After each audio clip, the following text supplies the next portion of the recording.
I know it's a stupid title, and a lot of people claim this all over the place, but truthfully, I do think Cardano's staking mechanism versus Ethereum's is killer, and Ethereum isn't really going to stand a chance, especially as things progress in Cardano's dApp ecosystem. And the way things are going right now, Cardano smokes ETH out of the water in all forms in staking. And honestly, already, Ethereum doesn't even stand a chance as it stands right now with Cardano's current staking versus Ethereum's. And I've made videos about this before, but today we're showing you something really cool. This is a dApp on Cardano called Indigo Protocol, basically a place where you mint synthetic assets and including synthetic Bitcoin. Here's the interesting part. Let's say you have Cardano, you have 40,000 of it. You want to turn this into Bitcoin equivalent, but you don't want to lose your staking rewards. You can do that. You mint a synthetic asset that tracks the price of Bitcoin, and at the same time, your collateral inside this said synthetic Bitcoin, which tracks the price of Bitcoin, so if it goes up, you can cash out and benefit, is also still earning you all of your staking rewards on the Cardano network, and you control where those staking or that controlled stake goes, aka you get to decide which stake pool goes to, which stake pool gets more power to mint blocks, and still contribute to a decentralized ecosystem on Cardano without giving up your funds. And keep in mind, you're tracking the price of Bitcoin through a synthetic asset on this dApp. So it's pretty awesome. It's pretty amazing. And if we look at Ethereum's staking mechanism, it is not going to accomplish this at all. True liquid staking isn't really a thing. You need like 32 Ethereum, you need 32 Ethereum if you're going to stake by yourself. And then just things all over the board on Ethereum are locked, not liquid, withdrawals not yet allowed. So many things like Cardano allows that Ethereum doesn't, and Ethereum does not really promote a decentralized ecosystem with the minimum barrier to entry being 32 ETH to participate in that part of the ecosystem of decentralization.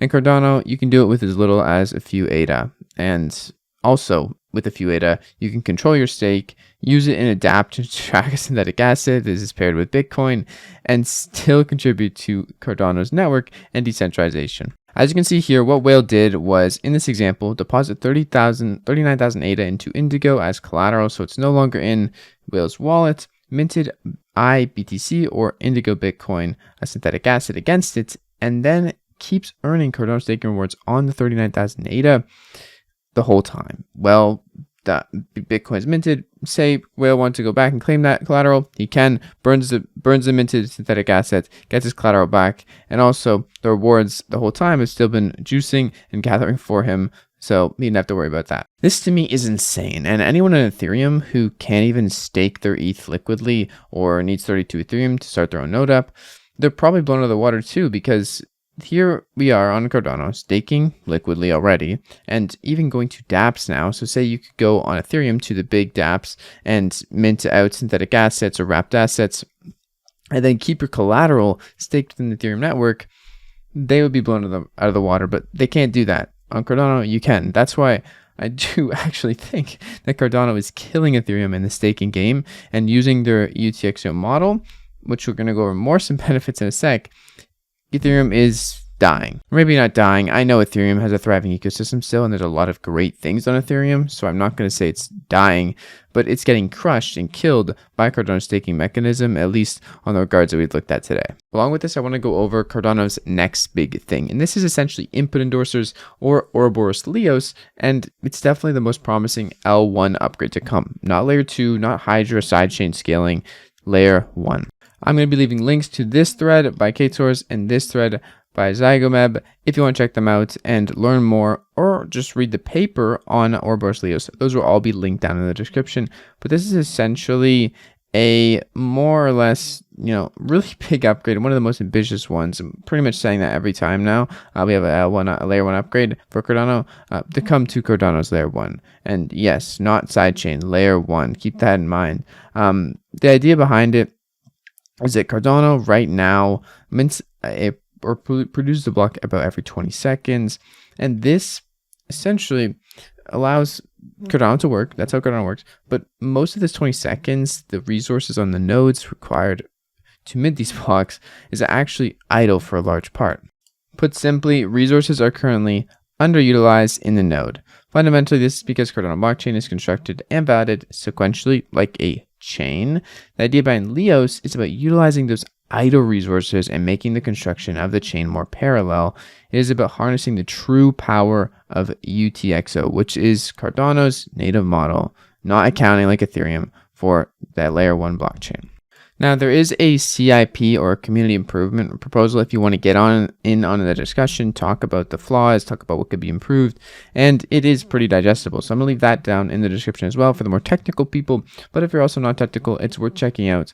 Short thing short is really that this is a major layer 1 upgrade to come to Cardano with a lot of good things, but it does need a lot of work and it's not going to be anytime soon. Although I said this is not a layer 2 upgrade, it's important to note that this is going to be a while away, and in the meantime, we also do have layer 2 upgrades booming like Hydra, and things that are going to overall increase user experience by a metric ton. With every good thing, there is usually a drawback, and possible drawback for Leos or input endorsers may be complexity. It makes the code or an order of magnitude more complex and the analysis of the code as well. So the more complex, the wider attack surface could be on the code, and the more you open the protocol to dangers. So the main trade-off is really about managing the complexity that's going to come from producing such a thing as Leos. In short, taking use of all the unused network resources in nodes and using them to make higher throughput is a possibility with this and input endorsers and a new structure utilizing the extended UTXO model that Cardano is based upon. All good things and all things that probably Ethereum can't do. But that's really not the point behind that part of the video. I just kind of wanted to add it on, see if we could get some more comments about that. Anyways, also talking about efficiency, we have 1 kilobyte per transactions on Indigo Protocol, and this is usually the size of a simple transaction. Someone sending ADA to another person or to themselves or whatever else, or signing a simple transaction with no native assets.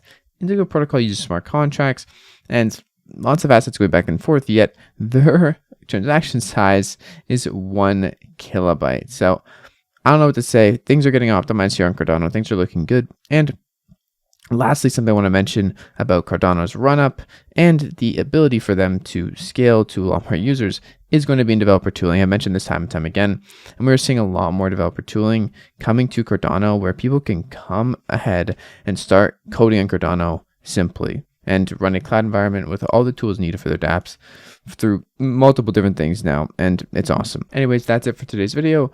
Stake with the Jack, stake, pull, turn passive ADA on your ADA. I'll see you guys in tomorrow's video. Peace out.